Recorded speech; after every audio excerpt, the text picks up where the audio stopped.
Hai, apa kabar semuanya? Semoga kabar Anda baik-baik saja. Terima kasih karena sudah memberikan support dan juga kesetiaan Anda untuk membangun channel Codot Film. Yuk kita lanjutkan alur ceritanya, sambil siapin kopi dan cemilan, setting suara volume full. Gasken. Beiju. Tel. Menurut saya nama Beiju adalah permainan kata dari kata Beiju yang berarti tragedi. Tawa pria itu secara langsung menyebabkan beberapa pesaing di platform tinggi yang mengetahui realitas situasi terdiam. Bahkan Liu Qing, Lin Xiuya, dan yang lainnya bahkan tidak bisa menjamin peluang kemenangan 50% bahkan jika mereka berusaha sekuat tenaga untuk menghadapi Ziyan. Namun orang ini, pria di atas panggung juga merasakan ada yang salah dengan tatapan di sekitarnya setelah dia mengucapkan kata-kata itu. Namun, dia tidak tahu alasan pastinya. Senyum di wajahnya menegang sedikit saat tatapannya menyapu hati-hati Ziyan. Bagaimana dia bisa melihat Baselin Ziyan hanya dengan kekuatannya? Di matanya, dia hanya bisa merasakan bahwa tubuh yang terakhir tidak memiliki aliran Dou Qi yang sangat kuat. Dia tampak lemah dan tampak terlalu lemah bahkan untuk menerima pukulan. Ziyan akhirnya datang ke arena di bawah banyak tatapan aneh dari sekitar. Mata hitam pekatnya yang besar menatap pria itu saat 10 jarinya saling bersilangan. Dengan dorongan lembut, tulangnya segera mengeluarkan suara retak. Dia mengangkat kepalanya dan menatap penatua pertama Suqian dan berbicara dengan sikap bangga dan tua, "Hei, orang tua. Bisakah kita mulai?" Seluruh stadion langsung tercengang saat kata-kata ini dikeluarkan. Beberapa orang yang mengetahui identitas Ziyan sedikit lebih baik. Mereka yang bodoh memiliki wajah yang benar-benar kusam. Sebenarnya ada seseorang di akademi dalam yang berani berbicara dengan tetua pertama dengan cara seperti itu? Selain itu, lawan Ziyan juga termasuk di antara orang-orang yang membosankan ini. Suqian tanpa daya menggelengkan kepalanya dari platform tinggi. Dia benar-benar tidak punya solusi apapun sehubungan dengan anak kecil yang suka bermain ini. Tatapannya menatap pada beberapa sesepuh yang terkekeh di sampingnya dan hanya bisa melambaikan tangannya saat dia berkata, "Mulai. Ingat, jangan mengambil nyawa seseorang." Ziyan dengan manis mengangkat bahunya dan berkata, "Tenang. 1 pukulan. Apakah itu akan mengakibatkan cedera serius atau kecil? Semuanya tergantung pada seberapa baik dia bisa menahan pukulan." Sombong! Meskipun pihak lain hanya seorang gadis kecil, wajah pria di sisi berlawanan tidak bisa membantu tetapi tenggelam setelah dipandang rendah dalam masalah seperti itu di depan banyak orang. Dia berkata dengan suara yang sangat tegas, "Jangan berpikir bahwa saya akan menunjukkan belas kasihan hanya karena kamu adalah seorang gadis kecil. Ingat nama saya, Beiju." Ziyan segera mengayunkan kuncir ungu pucatnya saat dia menatap pria yang menunjukkan sikap ceramah. Taring imutnya yang bening bergesekan satu sama lain. Dengan segera, kakinya yang halus terangkat sedikit dan mendarat dengan tiba-tiba beberapa saat kemudian. Bang! Ledakan dalam yang teredam tiba-tiba terdengar saat kakinya mendarat. Dalam sekejap, garis retakan selebar setengah kaki dengan cepat menyebar dari kaki Ziyan di depan terengah-engah kaget yang tak ada habisnya. Garis retakan itu seperti ular piton yang menyergap di bawah tanah. Dalam waktu singkat, itu mencapai kaki pria yang sama tertegun yang menyebut dirinya Beiju.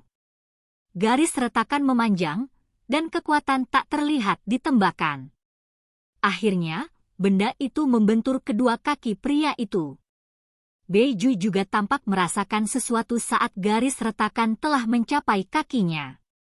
Meskipun bayangan gelap dan kegelisahan telah muncul di dalam hatinya saat Ziyan menunjukkan kekuatannya yang menakutkan, dia tidak dapat berpikir banyak pada saat itu.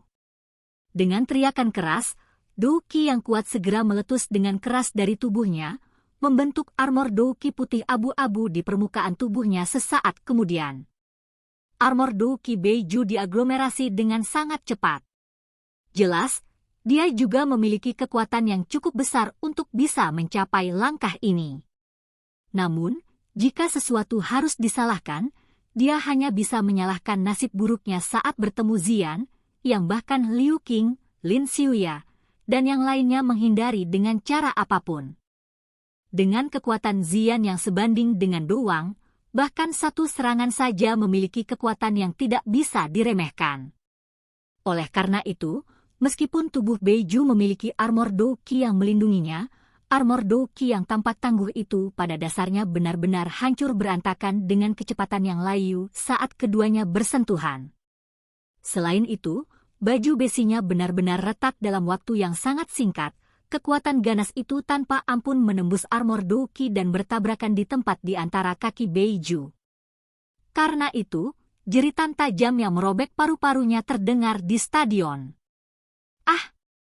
Saat mereka menyaksikan Beiju, yang memeluk tubuh bagian bawahnya sementara seluruh tubuhnya meringkuk di tanah seperti udang besar, semua orang menyeka keringat dingin di wajah mereka sambil terlihat tertegun. Beberapa siswa laki-laki tanpa sadar menahan tubuh bagian bawahnya sebagai refleks. Tubuh mereka menjadi dingin. Jika mereka dipukul dengan cara ini, kemungkinan besar bahkan jika benda itu sembuh, seseorang akan membentuk fobia di hati mereka. Xiao Yan dan yang lainnya di platform tinggi sama-sama tercengang saat mereka memandangi arena. Sesaat kemudian, mereka tanpa sadar menelan seteguk air liur. Orang ini, meskipun dia tampak tidak berbahaya bagi laki-laki dan binatang buas dan bahkan terlihat cukup manis, serangannya cukup ganas. Sungguh kekuatan kasar, sepertinya dia bahkan tidak menggunakan energi apapun dan sepenuhnya mengandalkan kekuatan tubuh fisiknya. Murid Air Sun Er menatap tajam ke arah Ziyan saat dia berbicara dengan lembut. Suaranya mengandung sedikit kejutan. Xiao Yan mengangguk sedikit. Saat Ziyan menyerang, dia tidak merasakan banyak fluktuasi energi. Namun, dia memahami banyak hal dengan lebih jelas saat dia memikirkan identitas aslinya. Sebagian besar Magical Beast terkenal karena tubuh fisik mereka yang kuat. Selain itu, bahkan Yao Lao mengatakan bahwa Ziyan mungkin adalah binatang unik langka dari zaman kuno. Dalam hal ini, tidak mengherankan jika dia memiliki kekuatan yang begitu kuat. Wajah Suqian dan sesepuh lainnya di kursi hakim bergerak sedikit. Beberapa sesepuh tertawa terbahak-bahak tanpa satupun dari mereka yang tahu apa yang harus mereka katakan. Batuk. Suqian menarik emosi di wajahnya dan mengeluarkan batuk kering. Dia berkata sambil tersenyum pahit, Ziyan menang dalam pertandingan ini. Membosankan. Ziyan meringkuk mulutnya. Dia melambaikan tangannya dengan sikap bosan saat kakinya menginjak tanah. Tubuh kecilnya yang cantik melesat secara eksplosif ke udara sebelum dengan lembut mendarat di dekat pagar pembatas, tempat Xiao Yan bersandar, di peron yang tinggi. Dia tersenyum padanya. Seranganmu benar-benar ganas. Saat Xiao Yan melihat tingkah laku Ziyan yang tampaknya diukir dari batu giok, bahkan dia tidak akan percaya bahwa Ziyan akan dapat menggunakan taktik yang begitu kejam jika dia tidak menyaksikannya sendiri. Di lain waktu, saya kebetulan melihatnya mendapatkan kemenangan dalam sebuah pertandingan. Setelah pertandingan, dia secara terbuka memberitahu semua orang bahwa lawan berikutnya adalah Anda. Ziyan melirik pertandingan berikutnya yang telah dimulai di arena, meraih ekor kuda ungu pucatnya dan tertawa saat dia berbicara. Xiao Yan sedikit tercengang saat mendengar ini. Dia mengira Ziyan telah bertindak dengan cara ini karena dia tidak sabar dengan pihak lain. Tidak disangka bahwa masalah itu benar-benar ada hubungannya dengan dia. Namun, gadis kecil ini sangat ramah padanya. Xiao Yan tersenyum dan mengusap kepala kecil Ziyan.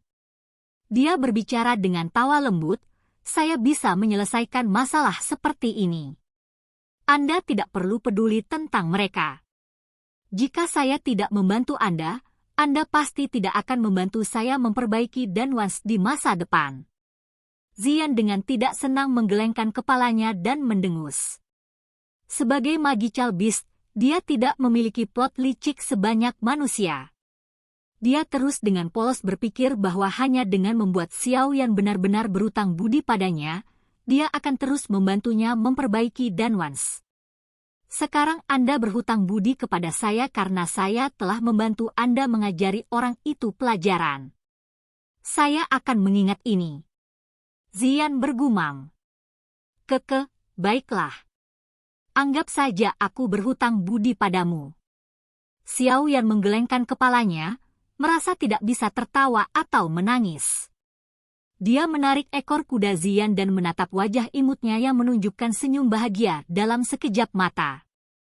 Bayangan seorang gadis kecil, dengan wajah pemalu dan tubuhnya yang selalu diturunkan dengan rendah hati bercampur dengan darah manusia dan ular melintas di benaknya. Aku ingin tahu bagaimana kabar King Lin, Xiao Yan menghela nafas dalam hatinya. Saat itu gadis kecil yang telah jatuh ke mulut harimau di Kekaisaran Jia Ma akhirnya direnggut oleh orang-orang dari Sky Serpent Mansion dari tangannya. Xiao Yan terus merasa bersalah terhadap gadis kecil pemalu ini. Hehe. Ziyan tertawa saat melihat Xiao Yan menganggukkan kepalanya. Dia mengungkapkan taring kecilnya yang lucu. Tubuhnya berdiri di pagar pembatas dan menepuk bahu Xiao Yan sambil berbicara dengan suara heroik. Kamu dapat yakin bahwa dengan aku melindungi kamu, aku pasti akan membiarkan kamu masuk 10 besar. Aku akan mengalahkan siapapun yang berani merebut posisimu sampai dia setengah hidup. Suara Ziyan tidak diturunkan. Oleh karena itu, para pesaing di platform tinggi dapat mendengar apa yang dia katakan. Pada saat itu, sebagian besar wajah berubah sedikit. Banyak orang mengerti betapa menakutkannya Ziyan di hati mereka. Xiao Yan menggelengkan kepalanya tanpa daya. Dia dengan lembut memukul kepala Ziyan. Saat dia melihat dia menggosok dahinya dengan wajah yang dipenuhi dengan kesalahan, dia tidak bisa menahan tawa dan berkata, saya secara alami akan berusaha sekuat tenaga untuk masuk ke 10 besar. Jika Anda membantu saya tidak akan bisa duduk dengan mantap bahkan jika saya berhasil masuk. Ziyan memutar matanya. Dia menggumamkan beberapa kalimat, tetapi menurutinya dan tidak melanjutkan mengucapkan kata-kata itu beberapa saat yang lalu. Tidak terduga bahwa saudara Xiao yang sebenarnya akrab dengan senior Ziyan. Tawa yang akrab tiba-tiba terdengar di sisinya. Xiao Yan menoleh untuk melihat. Itu sebenarnya adalah Lin Xiuya dan yang lainnya. Pada saat ini, tatapan orang-orang ini semuanya sebagian mengarah ke Ziyan di samping. Senior, mulut Xiao Yan melebar. Dia menimbang mereka berdua dan tidak bisa menahan senyum. Namun, selain merasa itu lucu, dia juga sedikit tertegun. Biasanya, Lin Xiuya mempertahankan aura acuh tak acuh di depan semua orang. Namun, tidak peduli bagaimana dia melihatnya, senyuman itu mengandung kekhawatiran dan bahkan ketakutan. Ziyan melirik Lin Xiuya dan berbicara dengan malas, jadi itu kamu. Sudah lama sejak terakhir kali kita bertemu. Anda benar-benar berlari sangat cepat di pertandingan terakhir. Rasa malu muncul di wajah Lin Xiuya saat dia menjadi tidak bisa berkata-kata. Saat itu, dalam kompetisi besar, peringkat kuat, dia secara kebetulan bertemu dengan Ziyan di babak final. Pada saat itu, kekuatannya secara alami tidak sekuat sekarang. Oleh karena itu, saat dia bertemu dengan Ziyan, dia melarikan diri dari arena dan mengaku kalah dengan cara yang sangat menentukan. Ini menyebabkan Ziyan, yang gagal memukuli seseorang, terus merasa kesal. Kompetisi ini sangat membosankan. Anda semua bisa terus bermain. Sepertinya tidak akan ada pertandingan untuk saya hari ini. Ziyan mengamati pertarungan yang sangat berapi-api di arena yang datang dan pergi hanya untuk menguap. Dia melambaikan tangannya pada Xiao Yan sebelum dia melompat turun dari platform tinggi dan melompat keluar dari stadion. Xiao Yan tanpa daya menggelengkan kepalanya saat dia melihat tubuh Ziyan yang menghilang. Dia menoleh dan melihat sikap Lin Xiuya di mana dia ingin berbicara hanya untuk menghentikan dirinya sendiri. Xiao Yan mengangkat alisnya, tersenyum, dan bertanya, ada apa? Hehe, apakah saudara Xiao Yan sangat akrab dengan senior Ziyan? Lin Xiuya tertawa datar. Biasa saja, Xiao Yan merentangkan tangannya dan berkata, hehe, kalau begitu aku ingin meminta kakak untuk memberitahunya bahwa tidak apa-apa bagiku untuk kalah jika aku bertemu dengannya selama kompetisi selama dia tidak terlalu mempermalukanku. Sejujurnya, jika seseorang mengatakan bahwa saya sedikit takut pada Liu Qing, maka saya akan takut padanya. Saya pikir, Liu Qing mungkin juga berpikir seperti ini. Lin Xiuya berbicara dengan canggung. Xiao Yan langsung bodoh saat mendengar ini. Siapa yang mengira bahwa pemimpin, gigi serigala, akademi dalam ini sebenarnya akan takut pada Ziyan? Aku akan membantumu memberitahunya saat kita bertemu. Xiao Yan menahan tawa di dalam hatinya saat dia mengangguk. Lin Xiuya akhirnya menghela nafas lega setelah mendengar jawaban Xiao Yan. Yang pertama memberi yang terakhir senyuman terima kasih sebelum menangkupkan kedua tangannya dan pergi. Xiao Yan mengeluarkan tawa lembut saat dia menatap Lin Xiuya yang telah berbalik dan pergi. Memang benar bahwa satu hal berserah diri pada hal lain. Pertandingan keempat, nomor 15. Sebuah teriakan tiba-tiba terdengar dari kursi hakim tepat saat Xiao Yan menghela nafas, menyebabkan dia sedikit terkejut.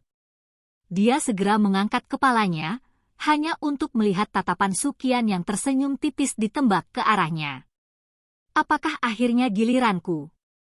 Xiao Yan berbalik dan mengarahkan pandangannya ke sepasang tatapan ganas yang telah terlempar. Sudut mulutnya terangkat menjadi senyuman dingin. Silakan pergi ke. Oke guys, jangan lupa like, comment, share, and subscribe di channel Codot Film. See you next video, peace out and bye-bye.